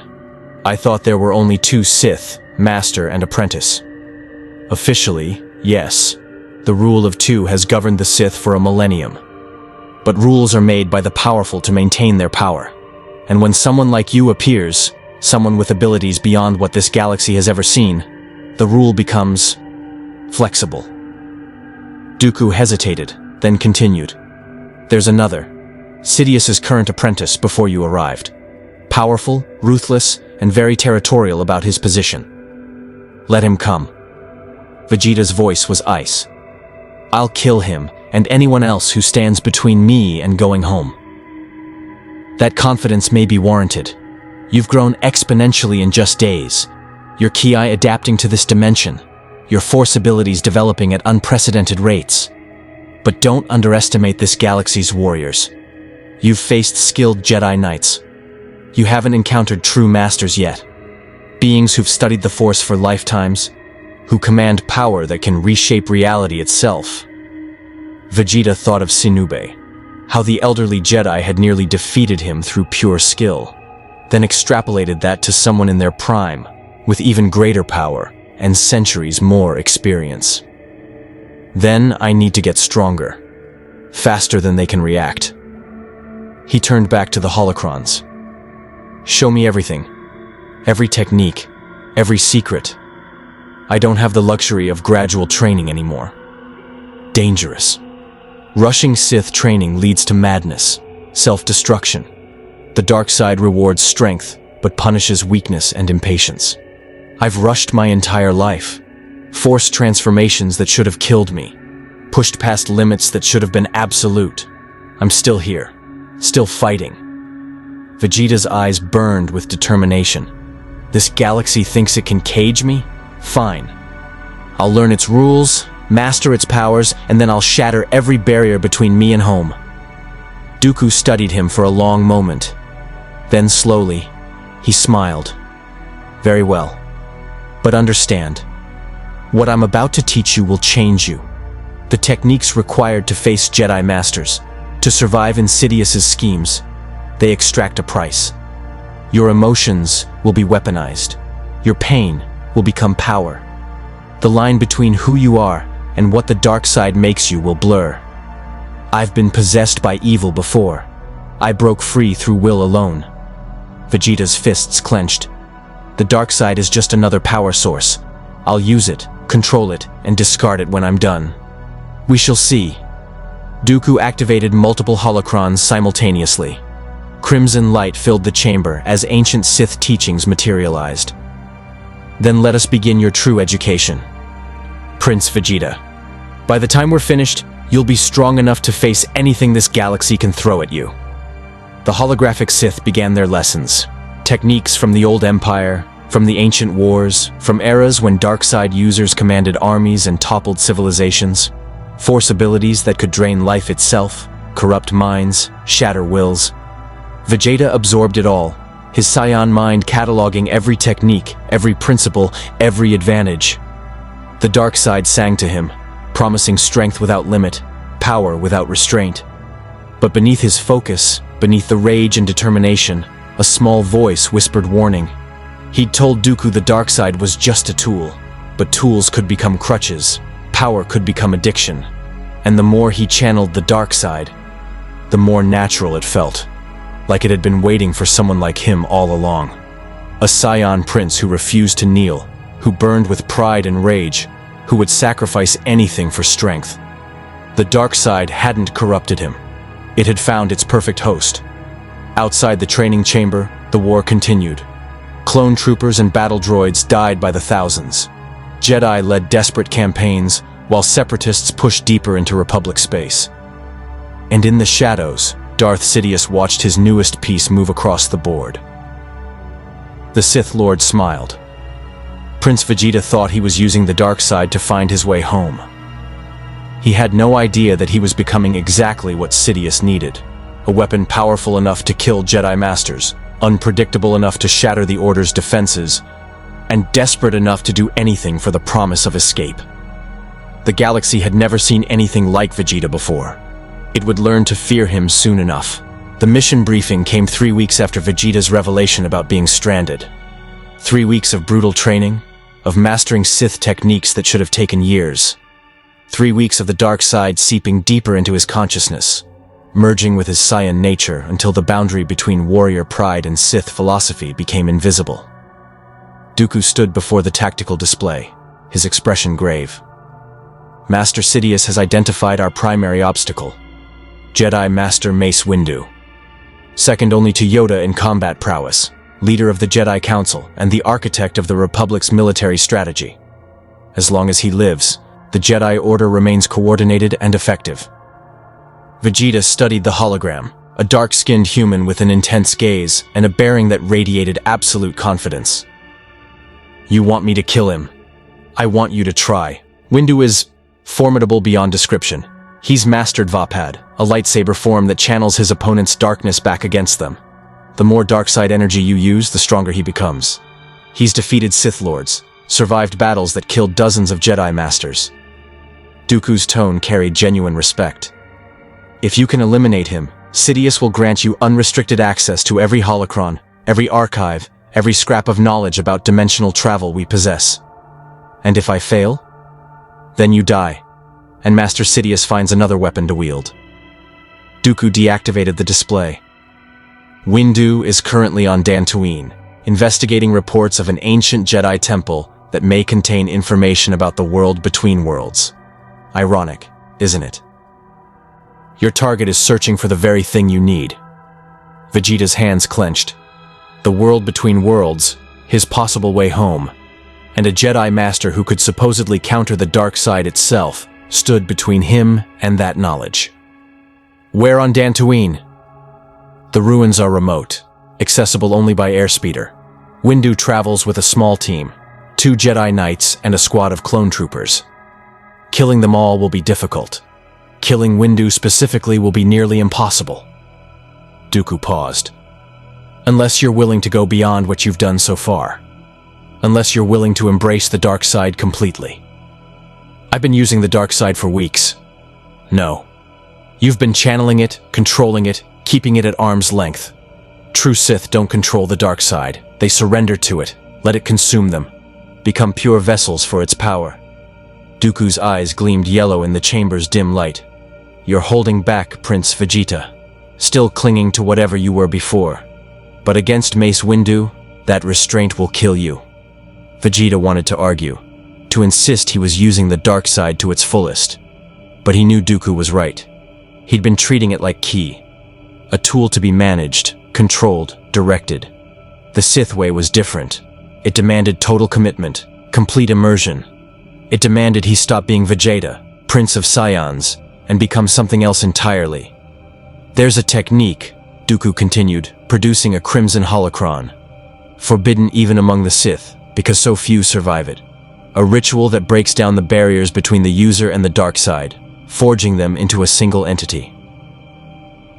You won't just channel darkness, you'll become it. Your power will multiply exponentially. Your rage will have no limits. What's the cost? Your identity. Who you are. Your memories, your personality, your core self. All of it dissolves into the dark side. Most who attempt this ritual go mad or die. Those who survive emerge as something new. Something powerful. Something monstrous. Vegeta stared at the holocron. Everything he'd fought for, everything he'd endured, had been to prove himself, to establish his identity as the greatest warrior, the supreme Saiyan. This ritual would erase that identity, make him a weapon for Sidious's schemes, but it would also give him the power to go home. Show me the ritual. Dooku's expression flickered, surprise mixed with something like pity. You understand what you're risking? I've risked everything before, my pride, my soul, my life. Vegeta's voice was cold. I'll risk it again if it means I don't die in this alien galaxy, forgotten by everyone I've ever known. The holocron activated, and an ancient Sith materialized. A being of pure malevolence, whose very presence made the Force recoil. Its voice scraped like metal on bone. The right of absolute darkness. To become one with the dark side, you must sacrifice what you cherish most. Not possessions, not allies, but the illusion of self. You must accept that you are not separate from your rage, your hate, your ambition. You are these things, and when that truth consumes you, power beyond imagination becomes yours. The ritual required 3 components: a vergence rich in dark side energy, an anchor to prevent complete dissolution, and a catalyst, an emotional trauma powerful enough to shatter psychological barriers. Dantooine had Force vergences. Vegeta's desire to return home could serve as an anchor. And facing Mace Windu, fighting for his only chance at escape, would provide trauma in abundance. I'll do it on Dantooine, during the battle with Windu. Madness. Dooku's objection was immediate. The ritual requires focus, preparation. Attempting it mid-combat against one of the galaxy's deadliest warriors is suicide. It's perfect. Vegeta's smile was sharp and dangerous. Windu's power comes from reflecting darkness back at his opponents, so I'll give him darkness he can't possibly reflect. I'll become so consumed by the dark side that there's nothing left to turn against me. Or you'll lose yourself completely and die screaming. Then I die. Vegeta turned away from the holocron. I'm not spending the rest of my life as your master's attack dog, trapped in a galaxy that isn't mine. Either I gain the power to find my way home, or I die trying. There is no middle ground. Dooku was silent for a long moment. Then he nodded. Very well, I'll prepare the ship. But Prince Vegeta, if you survive this, if the ritual succeeds, you may wish you died instead. The being that emerges won't be the warrior who crashed on Raxus. It'll be something darker. Something the galaxy has never seen. Good. Vegeta's aura flickered, gold and violet and black intertwining, Let the galaxy learn what happens when a Saiyan has nothing left to lose. The journey to Dantooine took 6 hours. Vegeta spent them meditating, not on peace like the Jedi, but on rage. Every humiliation he'd ever suffered. Every time Kakarot had surpassed him. Every moment of weakness, defeat, failure. He gathered those memories like kindling, preparing to ignite them into an inferno. The dark side responded eagerly, sensing the feast to come. Dantooine appeared in the viewport, a pastoral world of grasslands and ancient ruins. Sensors detected Windu's shuttle near the old Jedi temple complex. The Jedi Master was here, completely unaware that his death approached from the stars. Vegeta landed his ship 3 kilometers from the ruins and walked the rest of the way. He wanted Windu to sense him coming, to feel the dark side presence approaching like a storm. He wanted the Jedi afraid. But when he finally saw Mace Windu standing amid the ancient stones, the Master showed no fear whatsoever. Windu was exactly as the hologram depicted. Powerful build, shaved head, eyes that had seen countless battles and never blinked. His purple lightsaber hung unignited at his belt, and his stance radiated absolute confidence. "So you're the anomaly," Windu said calmly. "The warrior from beyond our galaxy who's been terrorizing Republic forces. Count Dooku's newest apprentice." "I'm no one's apprentice." Vegeta stopped 50 meters away. "I'm Prince Vegeta, and you're standing between me and information I need. The world between worlds. Yes, I know what you're searching for." Windu's hand moved to his lightsaber. "The answer is no. That knowledge is too dangerous for someone drowning in the dark side. You'll have to go through me." "That's the plan." Vegeta's aura exploded outward, and the battle began. He launched forward with ki-enhanced speed, crossing the distance in an eye blink. His fist drove toward Windu's head with enough force to shatter a starship's hull. Windu's lightsaber ignited mid-draw, the purple blade intercepting Vegeta's strike. But instead of blocking, the blade seemed to absorb the impact, channeling the force through Windu's body and into the ground. The stone beneath them cracked, but the Jedi didn't move. Vapad, the technique that turned an opponent's aggression against them. Vegeta unleashed a barrage, punches, kicks, Kai blasts at point-blank range. Windu parried everything, his lightsaber moving in flowing arcs that redirected energy rather than blocking it. Every attack Vegeta threw came back at him slightly modified, forcing him to defend against his own power. "You're strong," Windu acknowledged, his blade humming. "Stronger than almost any Darksider I've faced. But you're fighting yourself as much as you're fighting me. That's the problem with the dark side. It consumes everything, even its wielders." "Then let it consume me," Vegeta roared. He began the ritual. The words were ancient Sith, burned into his memory from the holocron. He spoke them between attacks, each syllable pulling more dark side energy into his body.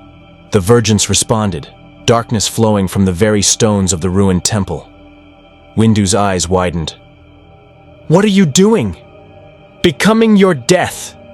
The ritual demanded sacrifice, the illusion of self. Vegeta had clung to his identity as a prince, a warrior, a Saiyan who stood above all others. That identity had been his armor against the universe's cruelty. Now, he shattered it willingly. He let go of Vegeta the prince, Vegeta the rival to Kakarot, Vegeta the father and husband. All the roles he'd played, all the masks he'd worn, he'd burned them in darkside fire and felt his consciousness expand into something vast and terrible. His transformation began. Golden energy erupted around him, but corrupted by darkside influence. His hair stood up, flickering between gold and black. His eyes became pools of shadow lit by yellow flames. The Force and Ki merged completely, becoming a hybrid power this galaxy had never witnessed. Super Saiyan merged with absolute darkside immersion. The being that looked out through Vegeta's eyes was no longer entirely him. It was rage given form, pride weaponized, fury made flesh. It was everything the Sith philosophy promised and the Jedi feared. "Impossible," Windu breathed. The transformed Vegeta smiled, and in that expression was nothing human, nothing merciful. "Vapad uses my darkness against me." His voice echoed with dark side resonance. Then drown in it. He attacked with speed that made his previous efforts look slow. His fists became blurs, each strike carrying enough force to level buildings. Ki blasts erupted continuously, each one enhanced by dark side malevolence. Windu's Vapad technique faltered. There was too much darkness, too much power to channel. It was like trying to deflect an ocean with a dinner plate. The Jedi Master was forced fully defensive, his blade working desperately to parry strikes that came from impossible angles. "You've surrendered to the dark side completely," Windu gasped between exchanges. "You're losing yourself." "I already lost." The transformed Vegeta's laugh was unhinged. "Lost to Kakarot, lost my home, lost everything. All I have left is power, and I'll use all of it." His hands came together, gathering energy that made the air itself scream. This wasn't a Gallic gun anymore. It was something new, something born from the fusion of Ki and the Force, Super Saiyan transformation and Sith alchemy. "Final eclipse!"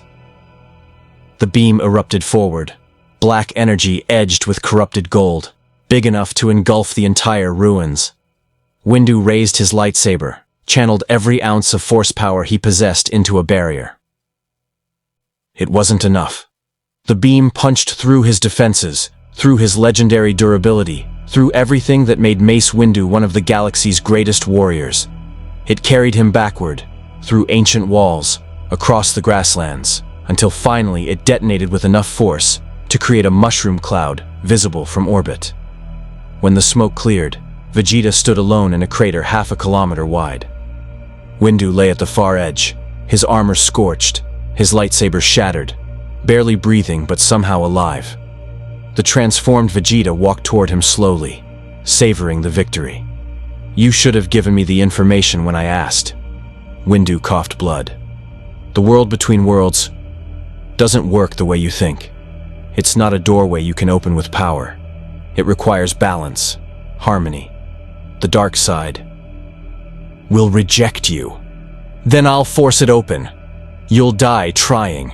Or worse, you'll succeed and discover the price." Windu's eyes, even in defeat, held pity. "You think you sacrificed your identity for power. But identities aren't destroyed, Prince Vegeta. They're transformed. And what you've become will haunt you forever." Vegeta raised his hand for a killing blow, and stopped. Deep inside the dark side consuming him, a fragment of his original self remained, the anchor that kept him from dissolving completely. That fragment remembered Bulma, remembered Trunks, remembered why he needed to go home. Killing Windu gained him nothing. The Jedi didn't have the information here. It was in the temple itself. In ruins he could search without opposition. "You're lucky," Vegeta said coldly. "Killing defeated opponents is beneath me. But tell your council this. The next time they stand between me and my way home, I won't show mercy."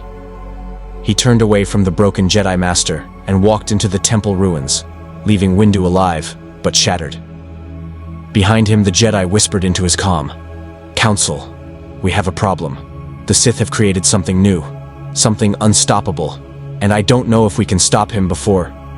His voice cut off as unconsciousness claimed him. The transformed Vegeta searched the temple, his enhanced senses reading Force echoes, deciphering ancient texts. Hours passed. Then, finally, he found it. A holocron older than the Jedi Order itself, containing fragmentary references to the world between worlds, a gateway, on Lothal. In a temple Dooku had claimed held only minor significance. The Count had lied, or perhaps Sidious had, through him. Vegeta clutched the holocron, his triumph hollow. He'd gained the knowledge he needed. He'd achieved power beyond anything he'd wielded before. But Windu's words echoed in his mind. Identities aren't destroyed. They're transformed. Looking at his reflection in the holocron's surface, Vegeta saw eyes that burned with yellow fire. Saw a face twisted by dark side corruption. Saw the monster he'd become to gain this knowledge. And for the first time since arriving in this galaxy, Prince Vegeta, or what remained of him, felt something other than rage. He felt horror at what he'd willingly become. The return journey to the invisible hand was a blur.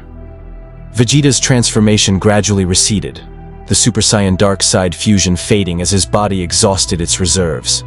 But the corruption remained. Yellow eyes that flickered occasionally, black veins that traced across his skin before disappearing, a presence in the Force that made even battle droids malfunction in his vicinity. Dooku waited in the hangar, his expression unreadable. You survived. And judging by the Republic emergency transmissions, Mace Windu did as well. Barely. You actually defeated him. I got what I needed. Vegeta held up the ancient holocron. The world between worlds is on Lothal, in a temple you said was insignificant. Ah. Dooku had the grace to look slightly embarrassed. Master Sidious thought it best to withhold certain details until you proved your commitment. Clearly, you've done so. By becoming a monster. Vegeta's voice was hollow. By sacrificing everything I was for power. Welcome to the Sith philosophy. Dooku gestured toward the command deck. But before you rush off to Lothal seeking your escape, we need to discuss complications. Master Sidious wishes to speak with you. In person this time, not via hologram. Every instinct screamed danger. Meeting Sidious in person meant vulnerability, meant playing into the Sith Lord's hands completely. But Vegeta had come too far to turn back now. They traveled to Coruscant, the Republic capital itself, a city planet where the Jedi Temple rose like a beacon of light. Sidious maintained his public identity as Supreme Chancellor Palpatine, a benevolent leader guiding the Republic through war while secretly orchestrating its destruction from within. The irony wasn't lost on Vegeta. He'd served tyrants before, but never one who wore such an elaborate mask. They met in Palpatine's private office, a chamber overlooking the endless cityscape. The elderly politician's persona dissolved the moment privacy shields activated, revealing Darth Sidious in all his malevolent glory. Prince Vegeta. Sidious's yellow eyes gleamed with satisfaction. You've exceeded every expectation. Defeating Mace Windu, even temporarily, is a feat accomplished by fewer than 5 beings in galactic history. And the power you wielded, magnificent, terrifying, exactly what I need. I did what you wanted. Now give me what I need. Access to Lothal, to the world between worlds. In time. First, we must discuss your future. Sidious circled him like a predator studying prey. The Clone Wars are nearly complete. Soon, I'll issue Order 66, a command that will turn every clone trooper against their Jedi generals simultaneously. The Jedi Order will be annihilated in a single night. The Republic will become the Galactic Empire, with me as Emperor. I don't care about your political games, but you should. Because the moment I become Emperor, rival Sith will emerge from hiding. Beings who've waited decades for this moment, who'll challenge my authority and seek to claim the Empire for themselves. I'll need warriors capable of crushing them. Warriors like you. Vegeta's eyes narrowed. You want me to stay, to be your enforcer while you build your empire. I want you to be more than an enforcer. I want you to be a Sith Lord in truth, not bound by the rule of 2, but as a unique entity. The first Sith from beyond the stars, wielding powers no one in this galaxy can counter. Sidious's smile was poisonous. Help me solidify my empire, eliminate my rivals, and in return, I'll provide unlimited resources to research dimensional travel. You'll have access to every scientific mind, every Force-sensitive scholar, every scrap of ancient knowledge. If returning home is possible, you'll achieve it. How long? 5 years, maybe 10. The galaxy is vast, and my enemies are cunning. But with your power supporting my reign, we could accomplish it faster. 5 to 10 years. A lifetime trapped in this dimension, serving a manipulative tyrant while clinging to the hope of eventual escape. Everything Vegeta had sworn he'd never do again. But what choice remained? He'd destroyed his identity in pursuit of power. He'd become the monster the dark side demanded. And now, that choice trapped him more thoroughly than any prison. I want it in writing, Vegeta said finally. A Sith oath, bound by the Force. You'll dedicate resources to finding my way home. You won't sabotage those efforts. And the moment a viable method is discovered, I'm free to leave." Sidious's eyebrows rose. "You understand Sith oaths can be creatively interpreted. Then interpret this creatively. I swear on the dark side itself that if you betray me, I'll kill you. I'll tear your empire apart. I'll burn every world you claim until nothing remains but ash and regret." Vegeta's yellow-tinged eyes blazed. "I've died and returned.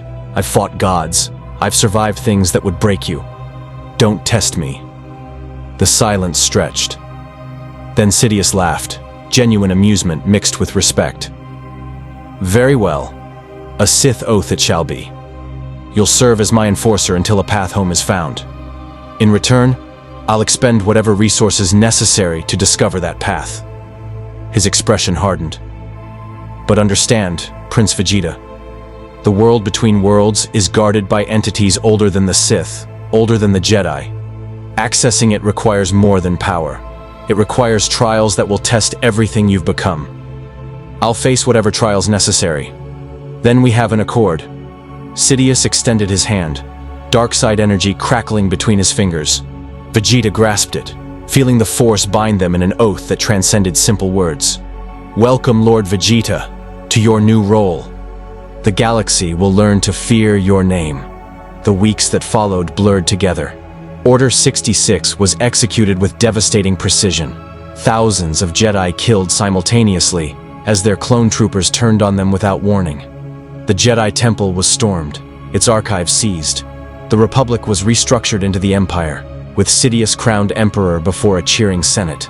And through it all, Vegeta served as the Emperor's shadow, eliminating rival Sith who emerged from hiding, crushing rebellions before they could coalesce, demonstrating the futility of resistance through overwhelming force. He became a legend, a ghost story. The golden-haired demon who served the Emperor, who could destroy fleets single-handedly, whose very presence in the Force meant death for anyone foolish enough to oppose Imperial will. But he felt nothing. The dark side had consumed too much of who he'd been.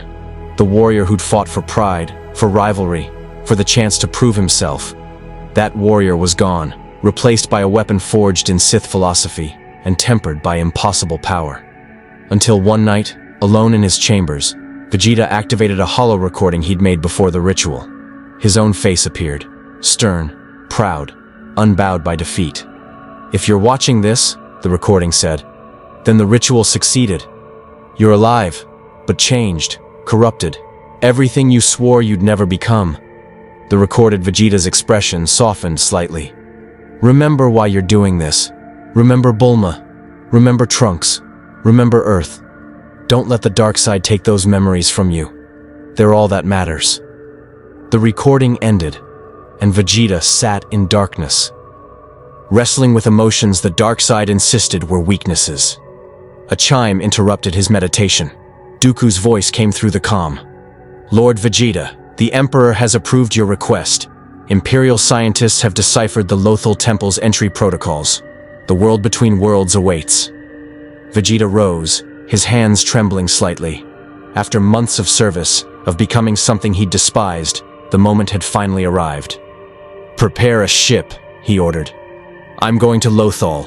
I'm going home." But even as he said the words, doubt gnawed at him. What would Bulma see when he returned? What would Trunks think of his father transformed into a Sith Lord? Would they even recognize the thing he'd become? Would he recognize himself? The journey to Lothal took 12 hours. Vegeta spent them studying the ancient holocron, learning the world between worlds requirements, balance, harmony, everything the dark side wasn't. The temple stood exactly where Sanub's records indicated, built into a cliff face, covered in force-reactive artwork. As Vegeta approached, the mural began to glow, responding to his presence. But instead of welcoming him, the light turned red. Alarms blared in the Force itself. A voice echoed from the stones, ancient, genderless, absolute. Dark side corruption detected. The world between worlds rejects your presence. You cannot pass. No! Vegeta's aura exploded outward. I've sacrificed everything for this. I've become a monster, betrayed everything I believed, all to reach this point. Open the gateway. The balance is disturbed. Only one unburdened by darkness may enter. You chose power over harmony. That choice has consequences. Vegeta unleashed everything. Ki, force lightning, telekinetic fury. He poured his rage into the temple, trying to shatter it, to force the gateway open through sheer destructive output. The temple didn't crack, didn't yield. Ancient wards, laid down by beings who'd understood the force's fundamental nature, repelled every attack effortlessly. Hours passed. Vegeta exhausted himself completely, collapsing at the temple's base as the truth crashed down on him. He'd made his choice, embraced the dark side completely, sacrificed his identity for power. And that choice meant the one thing he'd done it all for, going home, was now impossible. He'd become strong enough to threaten a galaxy, but he'd lost the ability to leave it. Vegeta's scream of pure anguish echoed across Lothal's grasslands, carrying with it all the rage and despair of a warrior who traded everything for nothing. The dark side, ever hungry, drank that anguish eagerly. And deep in the Force, something ancient and terrible smiled. Prince Vegeta, warrior of the Saiyan race, had crashed into the Star Wars galaxy seeking only to return home. Instead, he'd become Lord Vegeta, Sith enforcer to the Emperor, wielding power that made Jedi Masters flee and planets surrender without battle. He'd won every fight, defeated legendary opponents, mastered abilities beyond his wildest ambitions, and lost everything that mattered. The galaxy whispered his legend in fearful tones, the golden demon with yellow eyes who served the Empire's darkest purposes. They spoke of his battles, his power, his absolute ruthlessness. They didn't know he'd been a husband once, a father, a rival to a hero named Goku. They didn't know he'd sacrificed all of that for a chance at escape that the universe itself had rejected. In his private chambers aboard the Imperial flagship, Vegeta stood before a viewport overlooking the conquered galaxy. Behind him, holocrons glowed with Sith knowledge. Before him, stars stretched endlessly, all of them alien, none of them home. The dark side whispered constantly now, promising greater power, encouraging him to abandon hope and embrace what he'd become. Some days, he listened. Some days, he fought it. All days, he wondered if the distinction even mattered anymore. Somewhere in another dimension, on a planet called Earth, his family believed him dead. Bulma would mourn and eventually move on. Trunks would grow up without his father. Goku would continue protecting the world, never knowing his greatest rival had been lost to darkness in a galaxy far, far away. The Saiyan Prince had dreamed of surpassing Kakarot, of proving his supremacy once and for all. Instead, he'd proven only that power without purpose was just another form of defeat. Lord Vegeta, Sith Lord of the Galactic Empire, turned from the viewport and walked deeper into his ship. There were rebels to crush, rivals to eliminate, an emperor to serve. And in the quiet moments between battles, he would remember what he'd once been and wonder if the warrior who'd crashed on Raxus would have been proud of what he'd become, or horrified. May the Force be with you. More stories await.